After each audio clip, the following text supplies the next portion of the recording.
नमस्कार, स्वागत है आप सभी का। उत्तर प्रदेश विशेष समसामयिकी में आज हम लोग लगभग 40 बड़े महत्वपूर्ण पॉइंट्स को जो है यूपी करंट अफेयर्स के, जो कि मार्च 2021 के हैं, उसको कवर करेंगे डिटेल में। और यूपी करंट अफेयर्स का आप जानते हैं कि उत्तर प्रदेश की सभी परीक्षाओं में बहुत ही महत्व होता है और इसी से आपको स्टैटिक जीके का भी मटेरियल मिलता है। इसलिए जो है वीडियो को पूरा देखिए और अच्छे से जो है समझने का प्रयास कीजिए। सबसे पहले आपका क्वेश्चन होता है कि सर इस लेक्चर की पीडीएफ कहाँ है। तो सबसे पहले आपको बता दूं कि इसकी पीडीएफ का जो है लिंक इस वीडियो के डिस्क्रिप्शन बॉक्स में दिया हुआ है, जो कि हमारी ई मैगजीन में है। मतलब ये केवल यूपी की ही मैगजीन नहीं है, इसमें पूरा जो है मार्च का आपको करंट अफेयर्स मिलेगा और उसमें ये भी करंट अफेयर्स उत्तर प्रदेश का शामिल है जो मैं आपको पढ़ाने जा रहा हूँ। ये सभी जो है उसके हेडिंग्स हैं जो हमारी हर महीने की ई मैगजीन जारी होती है और बहुत ही सेलेक्टेड, बहुत ही अच्छा जो है कंसाइज मटेरियल करंट अफेयर्स का आपको दिया जाता है, जिससे आप बोझिल भी ना हो। क्योंकि आपको मैगजीन्स की जो है जो आदत है उसमें होता क्या है कि आप मैगजीन तो ले आते हैं लेकिन पूरी मैगजीन आप पढ़ नहीं पाते। इसीलिए हमारी मैगजीन जो है उसमें विशेषता ये है कि हम उसको इसी तरह से लिखते हैं कि आप उसको अच्छे से कम शब्दों में ज़्यादा से ज़्यादा चीज़ों को पढ़ सकें। अगर आप लिंक नहीं ढूंढ पा रहे हैं तो आप करंट अफेयर्स ई बुक लिखकर 9506742546 पर व्हाट्सएप से भेज दीजिए। आपको वहाँ पर सहायता कर दी जाएगी। आपको पूरा जो है लिंक और बाकी सारा प्रोसीजर आपको बता दिया जाएगा कि आप पीडीएफ कैसे प्राप्त कर सकते हैं। दोस्तों, 1 अगस्त को समीक्षा अधिकारी, सहायक समीक्षा अधिकारी की प्रारंभिक परीक्षा है। 18 दिसंबर से जो है मुख्य परीक्षा है। 2021 का ये साल आपके लिए बहुत महत्वपूर्ण है, क्योंकि काफ़ी दिनों बाद जो है अब जो है आरओ की वैकेंसी आई है। तो अगर आप जो है हमारे साथ जुड़कर और इसकी एक संपूर्ण तैयारी करना चाहते हैं, जिसमें आपको वीडियो लेक्चर्स प्लस पीडीएफ में नोट्स और टेस्ट सीरीज मिले, तो आप हमसे जुड़ सकते हैं। जुड़ने का तरीका यहाँ पर लिखा हुआ है। आप आरओ वीडियो कोर्स लिखकर 9506742546 पर जो है सीधे व्हाट्सएप कर दीजिए। आपको सारी डिटेल वहाँ पर दे दी जाएगी। कोई सहायता चाहिए तो आप ऑफिस टाइमिंग्स में जो है कॉल कर पूछ भी सकते हैं, बात भी कर सकते हैं। कोर्स में 3 कैटेगरी हैं। एक तो कंबाइंड कोर्स है जो सबसे अच्छा कोर्स है, क्योंकि प्री और मेंस दोनों जो है इस परीक्षा के 2 पहलू जरूर हैं, लेकिन वो अलग अलग नहीं है। और मैं हमेशा यही रिकमेंड करता हूं कि हमेशा जो है दोनों की तैयारी एक साथ करनी चाहिए। तो प्रीलिम्स और मेंस का जो पैकेज है वो सबसे बेस्ट है, क्योंकि अगर आप अभी प्रीलिम्स के साथ थोड़ा थोड़ा भी मेंस को पढ़ते चलेंगे तो आपको आखिरी में जो मेंस का एकदम से आपके ऊपर प्रेशर होता है वो आप जो है अच्छे से हैंडल कर पाएंगे। दूसरा जो है केवल जिनको प्रारंभिक परीक्षा में इंटरेस्ट है उनके लिए, और तीसरा जो है केवल मेंस का कोर्स है। तो ये 3 कैटेगरी के कोर्स हैं, जिसमें आपको प्री और मेंस का अगर आप कंबाइंड लेते हैं तो प्री मेंस का अलग अलग वीडियो लेक्चर सभी का वो। और मेंस की खासियत ये है कि मेंस में जो है वीडियो लेक्चर, नोट्स, पीडीएफ इत्यादि टेस्ट सीरीज सब कुछ मिलता ही है। उसके अलावा जो है आपको बिल्कुल व्यक्तिगत ध्यान देके जो है आपकी कॉपी चेक की जाती है, आपको प्रैक्टिस कराई जाती है। निबंध, पत्र लेखन, मुहावरे, लोकोक्तियाँ, प्रशासनिक शब्दावली, सभी कुछ जो है आपको व्यक्तिगत मार्गदर्शन के माध्यम से कराया जाता है। और आप जानते भी हैं, मैंने आपको पहले ही बताया है कि अभी लास्ट हमारे आरओ मेंस के बैच से 8 विद्यार्थी हमारे सेलेक्ट हो चुके हैं। और उसके अलावा भी वो 8 तो वो हैं जो हमारे कोर्स में रजिस्टर्ड थे। कम से कम 4 से 5 और ऐसे विद्यार्थी हैं जो हमको फॉलो करते थे और डायरेक्ट गाइडेंस में थे, भले ही कोर्स में एनरोल्ड नहीं थे। उनका भी सिलेक्शन हुआ है। धीरे धीरे वो भी आपके सामने जो है मैं आपको उनसे साक्षात कराने का प्रयास करूँगा। तो शुरुआत करते हैं। पहला पॉइंट हमारा है, उत्तर प्रदेश में मानव आबादी के 2700 वर्ष पुराने अवशेष खोजे गए हैं। तो कहाँ पर खोजे गए हैं ये सबसे महत्वपूर्ण है। तो पहले शुरुआत करते हैं कि दिल्ली विश्वविद्यालय के जो एंथ्रोपोलॉजी विभाग है उसने उत्तर प्रदेश में सुल्तानपुर जिला याद रखिएगा, इसके उमरा गांव के पास मानव आबादी के अवशेषों की खोज की है। इस स्थान पर 2700 वर्ष पुराने ऐसे अवशेष प्राप्त हुए हैं, जिससे ये पता चलता है कि ये स्थान प्राचीन समय में प्रयागराज जाने के लिए एक ट्रेड रूट था, व्यापारिक मार्ग था। इस स्थान पर विभाग की टीम को विभिन्न तरह के मिट्टी के बर्तन, जानवरों की हड्डियां व टेरिकोटा इमेज प्राप्त हुई है। और ये खुदाई हुई कैसे है, पूर्वांचल एक्सप्रेसवे जो बनाया जा रहा है उसके लिए मिट्टी खुदाई का काम चल रहा था। उसी में गोमती नदी के किनारे बसे बल्दी सराय तहसील के उमरा ग्राम पंचायत का जवाहर तिवारी का पूर्वा ग्राम है, वहाँ पर पुरातत्व महत्व के अवशेष प्राप्त हुए। तब जो है ये टीम वहाँ पर गई और बाकी उन्होंने उत्खनन का कार्य किया। आगे बढ़ते हैं। नोएडा एयरपोर्ट के साथ ही शुरू होगा पॉड टैक्सी में सफ़र, और ये भारत का पहला पॉड टैक्सी होगा। पॉड टैक्सी जो है कैसी होती है, ये जो है ज़मीन पर नहीं चलती है, ये हवा में चलती है। जिस तरह से आप मेट्रो को चलते हुए देखते हैं, तो मेट्रो तो जो है कई सारे डिब्बों की होती है, लेकिन पॉड टैक्सी टैक्सी की तरह होती है, लेकिन ये अपने जो है स्पेशल रूट में जो है ज़मीन से थोड़ा ऊपर चलती है। तो पहली रेस की पॉड टैक्सी जो है नोएडा इंटरनेशनल एयरपोर्ट से शुरू होगी। नोएडा में जो फिल्म सिटी बन रही है वहाँ से एयरपोर्ट के बीच करीब 5.5 किलोमीटर की दूरी में इसको चलाया जाएगा। पर्सनल रैपिड ट्रांसपोर्ट यानी पीआरटी या पॉड कार, पॉड टैक्सी एक ही तकनीकी कार का नाम है। पॉड कार को सौर ऊर्जा की मदद से चलाया जाता है, यानी ये सोलर एनर्जी से चलती है। इसको पूरी तरह से स्वचालित बनाया गया है। इसके जरिए 3 से लेकर 6 तक यात्रियों को एक बार में इसमें कैरी किया जा सकता है। आगे बढ़ते हैं। यूपी बोर्ड की परीक्षाएं जो है होने वाली हैं, तो उसके लिए हर जिले में एक मॉनिटरिंग सेल बनाया गया है। यूपी बोर्ड की हाई स्कूल व इंटरमीडिएट की परीक्षाओं में नकल को रोकने के लिए वेब कास्टिंग के माध्यम से परीक्षार्थियों की निगरानी की जाएगी। तो ये नया प्रयोग है। गत वर्ष की भांति इस बार भी सभी जिलों और राज्य स्तर पर एक एक मॉनिटरिंग सेल हर जिले में स्थापित किया जाएगा। फिर उत्तर प्रदेश में इस समय जो सबसे ज़्यादा चर्चित मुद्दा है वो पंचायत चुनाव का है। तो उसके लिए 2 मई को जो है नतीजे आने हैं। बाकी चुनाव की तारीखें जो है पहले ही घोषित हो चुकी हैं।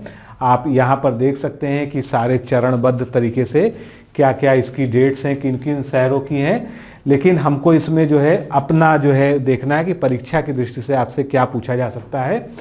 तो 75 जिलों में 4 चरणों में पंचायत चुनाव कराए जाएंगे। मतदान पहले चरण में 15 अप्रैल, फिर 19 अप्रैल, फिर 26 अप्रैल और 29 अप्रैल को होगा। फाइनली 2 मई को मतगणना होगी अभी के कार्यक्रम के हिसाब से।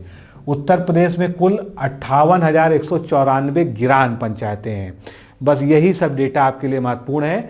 उत्तर प्रदेश में कुल कितनी ग्राम पंचायतें हैं, ये जो है अभी जो निर्वाचन आयोग द्वारा जारी किया गया नवीनतम डाटा है वो है 58,194 ग्राम पंचायतें हैं। यानी कि इतने ग्राम प्रधान चुने जाएंगे उत्तर प्रदेश में। और उत्तर प्रदेश में ग्राम पंचायतों में के वार्डों की संख्या 7,32,563 है। ये भी एक डेटा आप नोट कर लीजिए। और क्षेत्र पंचायत कितने हैं, 826 है। यानी जितने ब्लॉक होंगे उतने क्षेत्र पंचायत होंगे। तो यूपी में कितने ब्लॉक हो गए, 826। अब 3051 सदस्य जो है क्षेत्र पंचायत के लिए चुने जाएंगे।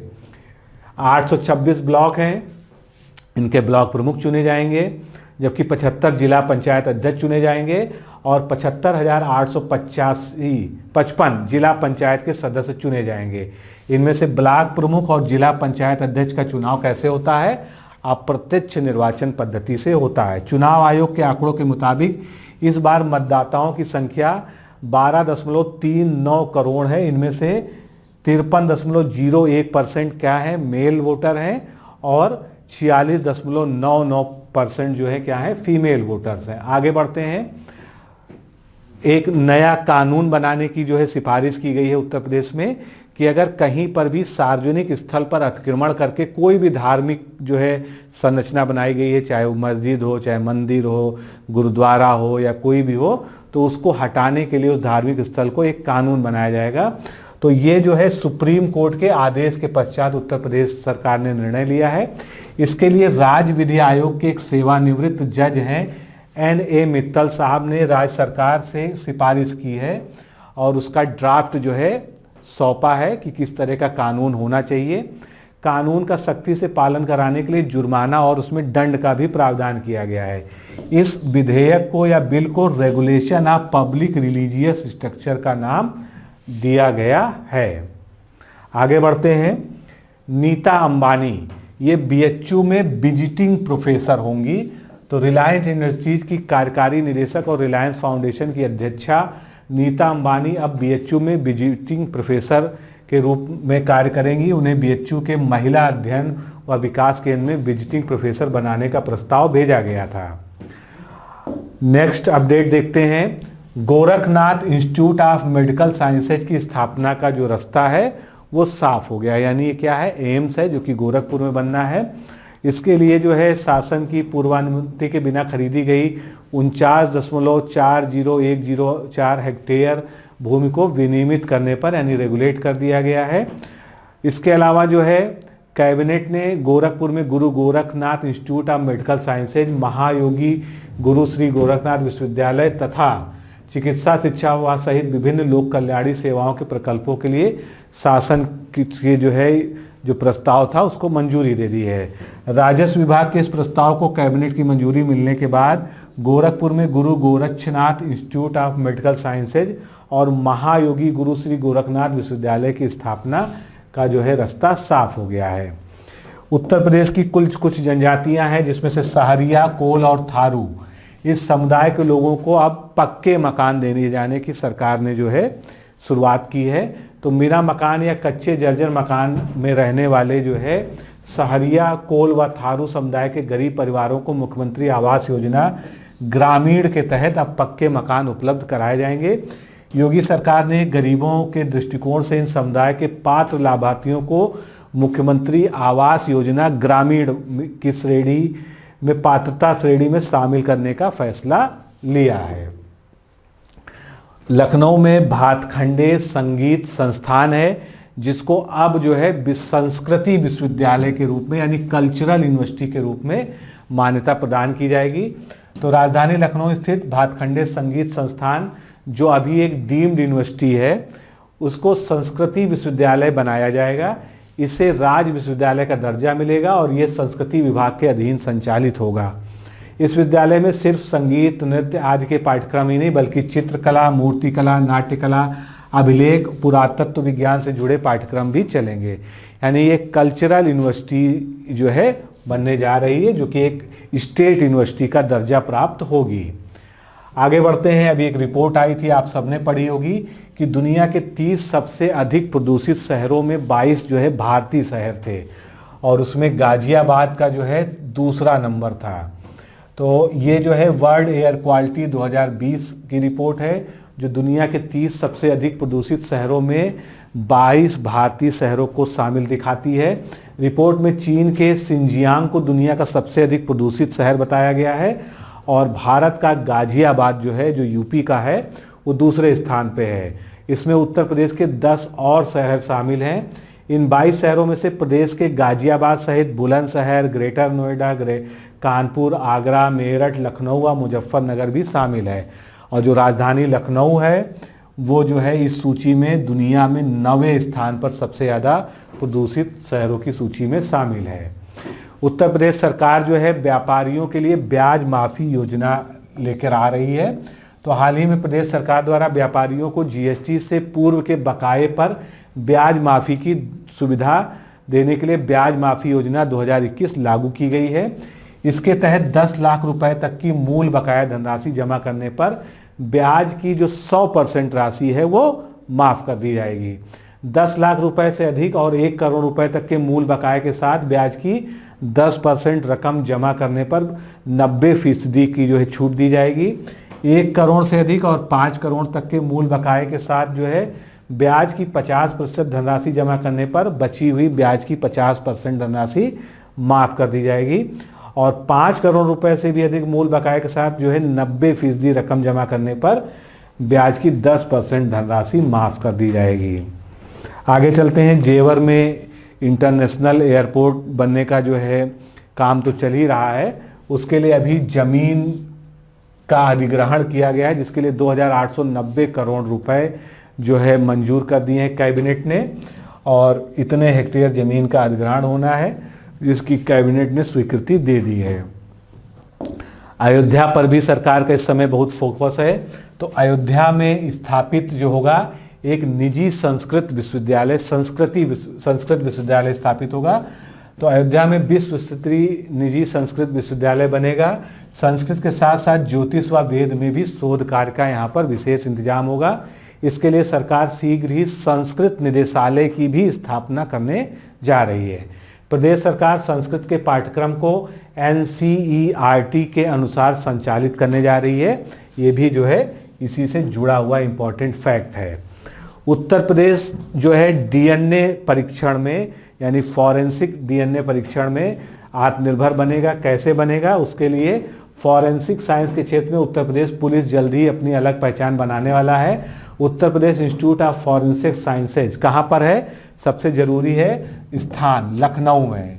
तो इसी के परिसर में नेशनल फॉरेंसिक साइंस यूनिवर्सिटी जो कि गांधीनगर गुजरात में है, उसके सहयोग से एक DNA एनालिसिस के क्षेत्र में सेंटर ऑफ एक्सीलेंस बनने जा रहा है। यानी आपसे क्वेश्चन पूछा जाए कि कहाँ बनेगा ये DNA का एनालिसिस का सेंटर ऑफ एक्सीलेंस, तो आप बताएंगे लखनऊ में बनेगा। आगे बढ़ते हैं। पौधे को तनाव बीमारी से छुटकारा दिलाएगा सूक्ष्म जीवों से बना हुआ टीका। अभी तक आपने सुना होगा कि जो है हम ही लोग यानी जो है मनुष्य तनाव लेते हैं, लेकिन पौधे में भी तनाव होता है जिसको हम लोग एबायोटिक स्ट्रेस कहते हैं। अभी क्या होता है उसको भी हम डिस्क्राइब करेंगे। तो उसके लिए भी जो है क्या बन गई? वैक्सीन बन रही है। तो जलवायु परिवर्तन का दुष्प्रभाव इंसानों को ही नहीं पेड़ पौधों को भी झेलना पड़ता है। इस अजैविक तनाव के चलते पौधे बीमार हो रहे हैं और उनकी प्रतिरक्षण प्रणाली भी प्रभावित हो रही है। राष्ट्रीय कृषि उपयोगी सूक्ष्मजीव ब्यूरो और काशी हिंदू विश्वविद्यालय यानी BHU के साइंटिस्टों ने मिलकर एक शोध किया जिसके मुताबिक पौधों को सूक्ष्म जीवों से बना टीका दिया जाए तो उन्हें जो एबायोटिक स्ट्रेस है उससे निजात दिलाई जा सकती है। फिर ये अजैविक तनाव या एबायोटिक स्ट्रेस है क्या? तो जलवायु परिवर्तन के कारण सूखा, बाढ़, अत्यधिक या सूक्ष्म न्यूनताप, आंधी, पाला, पानी कम मिलना, मिट्टी में सामान्य से अधिक लवणता का होना, ये सभी पौधों पर पड़ने वाले नकारात्मक प्रभावों को अजैविक तनाव या एबायोटिक स्ट्रेस कहते हैं। आगे चलते हैं। शहरी आजीविका मिशन में दिव्यांगों को अब 5% आरक्षण मिलेगा। पहले कितना मिलता था? 3% था। बस इतना ही आपको ध्यान रखना है कि आरक्षण जो है 3% से बढ़ाकर कितना कर दिया गया है? 5% कर दिया गया है। फिर विश्व की सबसे लंबी जो है पाइपलाइन परियोजना जो गुजरात से गोरखपुर को जोड़ती है, तो इसका रूट याद कर लीजिए। ये कहाँ से चलती है? ये गुजरात कांडला गोरखपुर के बीच में है जो कि 2800 किलोमीटर की है और इस पे काम चल रहा है। LPG का परिवहन इसमें जो है इंडियन ऑयल, भारत पेट्रोलियम और हिंदुस्तान पेट्रोलियम के विभिन्न बॉटलिंग प्लांटों में होगा। निर्माण के पश्चात ये 2800 किलोमीटर लंबी दुनिया की सबसे बड़ी LPG पाइपलाइन परियोजना होगी। इस परियोजना के तहत 34 करोड़ लोगों को सुविधा व सहूलियत होगी और इस पाइपलाइन की 43 किलोमीटर लंबाई जो है वाराणसी जनपद में भी पड़ेगी। आगे चलते हैं। आर्सेनिक जो जल का एक घातक जो है प्रदूषक माना जाता है, वो उत्तर प्रदेश के कई जिलों में डिटेक्ट हुआ है और चंदौली समेत 28 जनपदों में जो मानक है उससे ज़्यादा जो है पेयजल में आर्सेनिक मिला है। तो डिटेल जानते हैं। निर्धारित मात्रा से अधिक होने पर शरीर के लिए जहर साबित होने वाला आर्सेनिक चंदौली, बलिया, गाजीपुर, मिर्जापुर, आजमगढ़, भदोही या मऊ समेत प्रदेश के 28 जिलों के भूजल में अधिक पाया जाता है। पूरे देश में उत्तर प्रदेश आर्सेनिक की मात्रा के मामले में अव्वल है। अब आर्सेनिक क्या है? एक प्राकृतिक धातु है ये, लेकिन अगर ये जो है निर्धारित मात्रा यानी 0.05 मिलीग्राम पर लीटर से अधिक हमारे जल में है या हमारे शरीर में पहुंच रहा है तो ये जो है हमारे लिए विषाक्त होगा। यूपी में जो प्ले स्कूल होते हैं, जो छोटे बच्चों के लिए प्ले स्कूल होते हैं जिसको प्री नर्सरी स्कूल भी कहते हैं, तो उनके लिए भी अब गाइडलाइन बनेगी। अभी तक कोई नहीं था, कोई एक कमरे में चला रहा है, कोई 2 कमरे में चला रहा है, किसी भी तरह संचालित हो रहे थे, क्योंकि अब जो नई शिक्षा नीति है उसमें प्ले ग्रुप्स को भी यानी प्ले स्कूल्स को भी मान्यता दी गई है इस एजुकेशन लेवल को। तो सरकारी तौर पर तो आंगनवाड़ी केंद्रों में जो है प्ले स्कूल चलेंगे, लेकिन जो निजी प्ले स्कूल चल रहे हैं उनको जो है उन पर रेगुलेशन की जा रही। तो अब प्री प्राइमरी कक्षाएं यानी प्ले स्कूल चलाने के लिए राज्य सरकार से बाकायदा मान्यता लेनी पड़ेगी। समग्र शिक्षा अभियान के तहत प्री प्राइमरी यूनिट का गठन किया गया है जो प्री प्राइमरी शिक्षा से संबंधित मानकों व योजनाओं पर निर्णय लेगा। अब स्कूल मानकों के सब मुताबिक बनेंगे, इनमें एक समान पाठ्यक्रम होगा, सभी स्कूल एक व्यवस्था के तहत चलाए जाएंगे, तो बच्चों को शिक्षा भी जो है अच्छी मिलेगी। और इसके लिए मानक निर्धारित करने के लिए बहुत समय से मांग चल रही थी।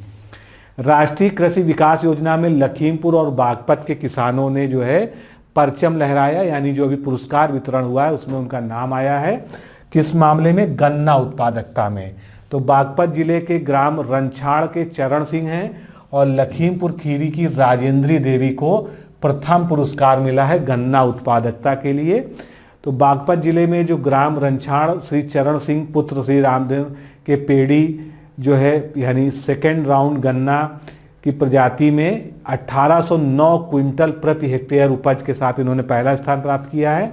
और लखीमपुर की राजेंद्री देवी जी जो हैं इन्होंने जो है पौधा संवर्ग में पहला स्थान प्राप्त किया है। इन्होंने गन्ने की जो अपनी वैरायटी उगाई उसमें जो है 2471 क्विंटल प्रति हेक्टेयर उत्पादन लिया है, जो कि जो है सर्वोच्च उत्पादकता जो है दोनों ने प्राप्त की है। लखनऊ से यानी हर मंडल को, प्रदेश के हर मंडल को राजधानी लखनऊ से जोड़ा जाएगा। उसके लिए जो है 18 नए रूटों पर राज्य सरकार जल्दी ही हवाई सेवाएं चालू करेगी। प्रदेश के मंडल मुख्यालयों से लखनऊ के सफ़र को 40 से 45 मिनट में तय करने लायक जो है ये रूट बनाए जा रहे हैं। जिन मंडल मुख्यालयों से हवाई सेवा शुरू होगी उनमें सोनभद्र, अलीगढ़, चित्रकूट, आजमगढ़, सहारनपुर, झांसी, श्रावस्ती और मुरादाबाद जिले शामिल हैं। वैसे तो देश में जो है 2025 तक जो है टीबी से मुक्त यानी क्षय रोग से मुक्ति का लक्ष्य रखा गया है, लेकिन उत्तर प्रदेश ने एक और चैलेंज एक्सेप्ट किया है कि प्रदेश को 2025 से पहले ही टीबी मुक्त हमको कर देना है, और मुख्यमंत्री के द्वारा ये बयान दिया गया है। और वहीं पर अगर WHO की बात करें तो उन्होंने दुनिया को टीबी फ्री करने का यानी क्षय रोग से मुक्त करने का लक्ष्य 2030 तक रखा था। उसके बाद मोदी जी ने लक्ष्य दिया था कि भारत से 2025 तक जो है हम जो है टीबी को ख़त्म कर देंगे, और अब योगी जी ने जो है उसको और कम करने का प्रयास किया है, जो कि अच्छी बात है। उत्तर प्रदेश का $1 ट्रिलियन अर्थव्यवस्था का लक्ष्य जो है, तो देश की अर्थव्यवस्था को $5 ट्रिलियन का आकार देने के संकल्प के साथ उत्तर प्रदेश जो है का $1 ट्रिलियन का अर्थव्यवस्था बनाने का लक्ष्य पहले ही निर्धारित किया गया था। वर्ष 2015-16 में उत्तर प्रदेश की अर्थव्यवस्था देश में 6ठे नंबर पे थी, लेकिन अब ये जो है देश की दूसरी सबसे बड़ी अर्थव्यवस्था है, जो कि आपके एग्जाम पॉइंट ऑफ व्यू से महत्वपूर्ण है। 15-16 व 16-17 में प्रदेश में बेरोजगारी दर 17.5% थी, जो कि अब वर्तमान में घटकर जो है 4.1% रह गई है। आगे बढ़ते हैं। किफ़ायती रेंटल आवास और कॉम्प्लेक्स योजना को अभी कैबिनेट ने मंजूरी दी है, यानी अब गरीबों को जो है किराए पर जो है लंबे समय के लिए जो है मकान और बहुत ही कम किराए पे उपलब्ध कराया जा सकेगा। तो इसके तहत योगी सरकार जो है प्रवासी मजदूरों, शहरी गरीबों, विधवाओं को कम कीमत पर किराए के मकान उपलब्ध कराने जा रही है। किराया लोकेशन यानी क्षेत्र और मकान की हालत के आधार पर तय होगा। हर 2 साल में 2.8% की दर से किराए में वृद्धि होगी। पहले 25 साल के लिए मकान किराए पर देने के लिए इन लोगों से अनुबंध किया जाएगा। आगे बढ़ते हैं। प्रदेश में अब अनाज से भी एथेनॉल बनेगा। पहले तो गन्ना वगैरह से बनता था, लेकिन अब जो है अब अनाज से भी एथेनॉल बनाया जाएगा। तो इसके लिए जो है जो नए आबकारी विभाग की बैठक में जो कैबिनेट में इसको मंजूरी मिल गई है।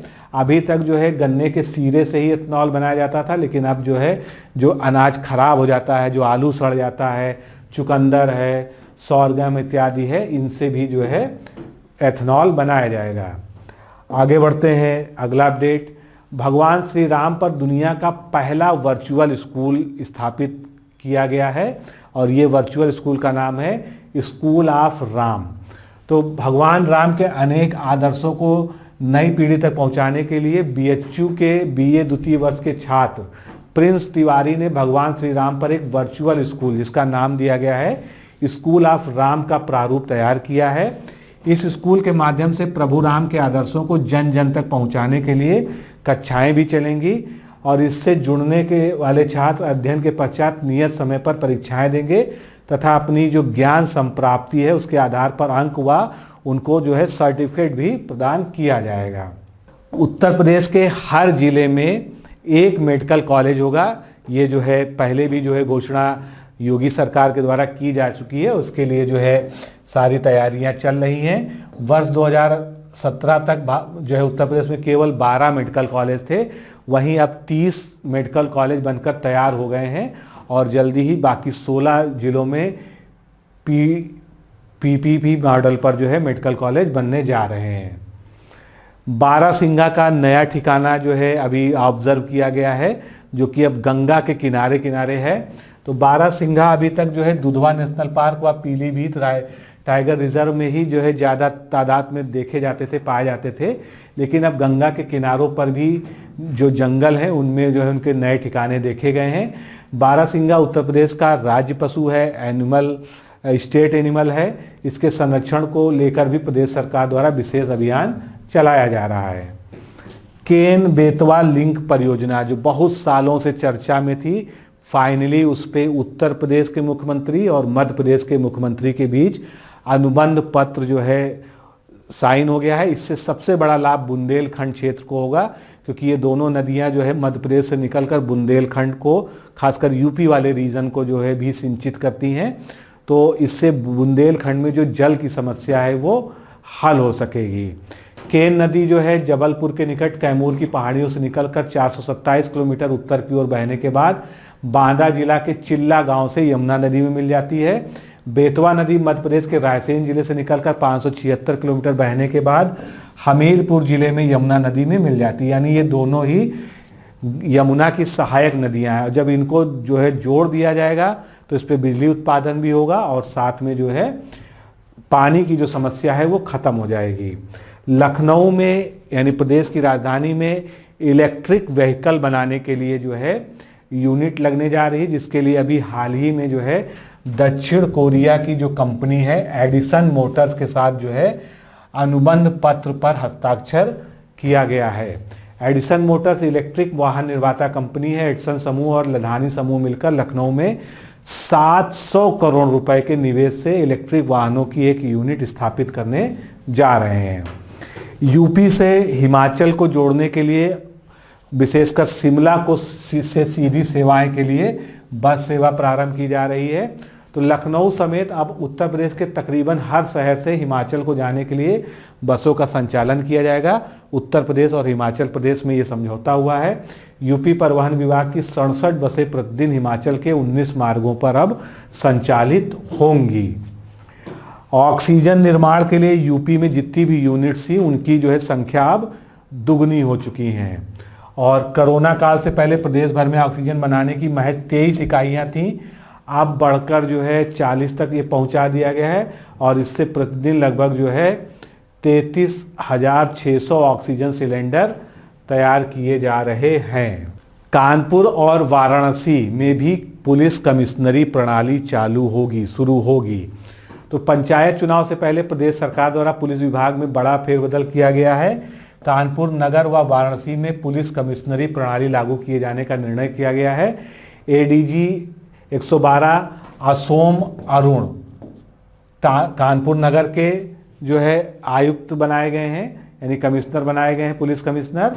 और जो है आगरा आईजी रेंज के पद पर तैनात रहे जो है एडीजी ए सतीश गणेश को वाराणसी के पहले पुलिस आयुक्त के रूप में नियुक्त किया है।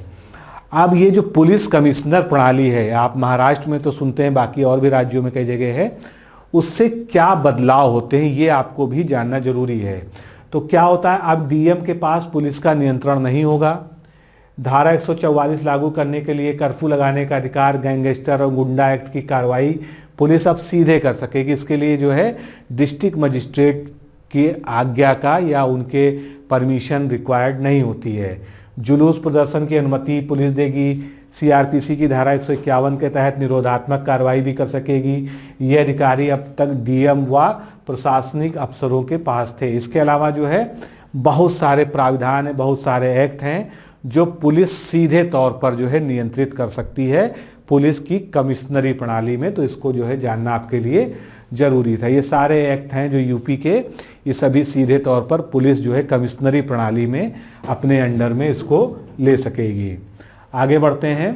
प्रदेश में वर्षा जल संरक्षण के प्रयास पर जो है भारी भूजल दोहन, तो भूजल दोहन पर जो एक रिपोर्ट आई है जो बताती है कि भारत दुनिया भर में सबसे ज़्यादा भूजल का दोहन करने वाला देश है। और वहीं पर भारत में जो उत्तर प्रदेश है वो जो है देश के कुल भूजल का 20% अकेले दोहन करता है। तो इसके कारण जो है, और इसका मुख्य कारण है जो अंधाधुंध बोरिंग की जा रही सभी जगह। सिद्धार्थनगर का जो काला नमक चावल है ये देश की पहचान बनेगा। कैसे? एक तो पहले ही इसको जीआई टैग मिल चुका है और प्राकृतिक सुगंध के साथ कई बीमारियों से लड़ने में सक्षम प्रदेश के सिद्धार्थनगर जिले का काला नमक चावल अब पूरे विश्व में अपनी पहचान बना चुका है। उत्तर प्रदेश सरकार द्वारा 2018 में लागू की गई वन डिस्ट्रिक्ट वन प्रोडक्ट योजना में इस जो है इसको शामिल किया गया था। सिद्धार्थनगर जिले से काला नमक चावल विशेष रूप से जो डायबिटीज़ के रोगी हैं, मधुमेह के रोगी हैं, उनके लिए बहुत लाभकारी है, क्योंकि इसमें शुगर की मात्रा ना के बराबर होती है, यानी इसमें कार्बोहाइड्रेट कंटेंट कम होता है। और इसका चयन कुपोषण से लड़ने के लिए भी होता है। इसमें 21.5% जिंक तथा 12% आयरन होता है। इसके अलावा इसमें ओमेगा 3 फैटी एसिड और ओमेगा 6 जैसी लाभदायक जो है फैटी एसिड भी पाए जाते हैं। फिर देश का पहला ग्रीन म्यूनिसिपल बॉन्ड, बहुत महत्वपूर्ण एग्जाम पॉइंट ऑफ व्यू से, किसने जारी किया गया है?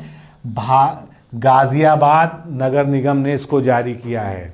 तो हाल ही में गाजियाबाद नगर निगम ने देश का पहला ग्रीन म्यूनिसिपल बॉन्ड जारी किया है। बॉन्ड्स के माध्यम से 150 करोड़ रुपए का फंड जुटाया जाएगा। इस बॉन्ड से टर्सरी सीवेज ट्रीटमेंट प्लांट का निर्माण किया जाएगा। इस प्लांट से गंदे पानी का शोधन कर उसे इंडस्ट्रियल वाटर के लायक बनाकर उसका उपयोग किया जाएगा। आगे बढ़ते हैं। जेम पोर्टल जो है जो सरकारी खरीद के लिए बनाया गया था, जिससे जो है खरीद में पारदर्शिता बनी रहे और भ्रष्टाचार को कम किया जा सके। तो उसमें जो है सरकारी खरीद के मामले में पूरे देश के सभी राज्यों में उत्तर प्रदेश जो है टॉपर बना है। बस आपको इतना ध्यान रखना है। उत्तर प्रदेश के विभागों ने 9,442 करोड़ रुपए की खरीदारी भारत सरकार के जेम पोर्टल से की है। उत्तर प्रदेश के 15 शहरों में ड्राइविंग ट्रेनिंग स्कूल खोले जाएंगे, इंस्टीट्यूट खोले जाएंगे। तो सरकार सुरक्षित ड्राइविंग सिखाने के लिए 15 शहरों में ड्राइविंग ट्रेनिंग इंस्टीट्यूट खोलने जा रही है, जो कि औद्योगिक प्रशिक्षण संस्थान परीक्षण में खुलेंगे। ये इंस्टीट्यूट अयोध्या, गोरखपुर, बस्ती, वाराणसी, झांसी, प्रयागराज, आगरा, आजमगढ़, मुरादाबाद, मिर्जापुर, मथुरा, अलीगढ़, मेरठ, सहारनपुर व देवी पाटन में जो है मंडलों में खुलेंगे। अब किसानों को नगद मिलेगा 1 लाख का कर्ज, क्योंकि पहले किसान क्रेडिट कार्ड योजना तो चल ही रही है, लेकिन कई किसान जो है क्रेडिट कार्ड का सही से उपयोग नहीं कर पाते हैं। तो किसानों की आय को दुगुनी करने के प्रदेश सरकार की मंशा के सापेक्ष क्रेडिट कार्ड की तर्ज पर 1 लाख रुपए तक का नगद ऋण उनको दिया जा सकेगा। किसानों को जमीन के दस्तावेजों के आधार पर ऋण की धनराशि का निर्धारण होगा। 1 अप्रैल से 31 मार्च 2022 तक किसानों को 100 करोड़ का ऋण वितरण करने का लक्ष्य रखा गया है। उत्तर प्रदेश में सीवेज शोधन संयंत्र यानी सीवेज ट्रीटमेंट प्लांट के विकास के लिए एक अनुबंध किया गया है। ये 15 मार्च 2021 को राष्ट्रीय स्वच्छ गंगा मिशन, उत्तर प्रदेश जल निगम और messrs GA infra private limited, Lahoti Buildcon limited के बीच उत्तर प्रदेश के मुरादाबाद शहर में सीवेज शोधन यंत्र के विकास हेतु एक त्रिपक्षीय रियायत अनुबंध हस्ताक्षरित किया गया। तो जिला जरूर याद रखिएगा कि ये जो है सीवेज ट्रीटमेंट प्लांट जो है जो अनुबंध किया गया है ये मुरादाबाद में लगना है। अब ये जो है पीपीपी मोड पे होगा। इस अनुबंध का कुल मूल्य 99.68 करोड़ रुपए है। आगे बढ़ते हैं। उत्तर प्रदेश का 8वां हवाई अड्डा संचालित हो गया है। कब? 8 मार्च 2021 को विश्व महिला दिवस के अवसर पर जो है केंद्रीय मंत्री हरदीप सिंह पुरी ने नव उन्नत बरेली हवाई अड्डे से दिल्ली के लिए पहली उड़ान को हरी झंडी दिखाई है। इसके साथ ही लखनऊ, बनारस, आगरा, गोरखपुर, कानपुर, प्रयागराज और हिंडन के बाद बरेली उत्तर प्रदेश में संचालित होने वाला 8वां हवाई अड्डा बन गया है। बाकी और भी जो है पाइपलाइन में है, काम चल रहा है। लेकिन अगर आपसे पूछ लिया जाए कि उत्तर प्रदेश में वर्तमान में कितने हवाई अड्डे, हवाई पट्टियों को छोड़ दीजिए, केवल हवाई अड्डे की बात अगर होगी तो ये 8वां हवाई अड्डा है बरेली का। इस हवाई अड्डे को उड़ान आरसीएस योजना के तहत वाणिज्यिक उड़ान संचालन के लिए अपग्रेड किया गया है। बरेली हवाई अड्डा उड़ान के तहत संचालित होने वाला देश का 56वां हवाई अड्डा है। तो दोस्तों, इस तरह से आज के इस लेक्चर में हम लोगों ने यूपी का जो करंट अफेयर्स है मार्च का, जो भी मोस्ट इंपॉर्टेंट पॉइंट्स थे जहां से आपसे क्वेश्चन पूछे जा सकते हैं एग्जाम में, उसको कवर कर लिया है। तो मिलते हैं अगले लेक्चर में। आप सभी को नमस्कार, धन्यवाद।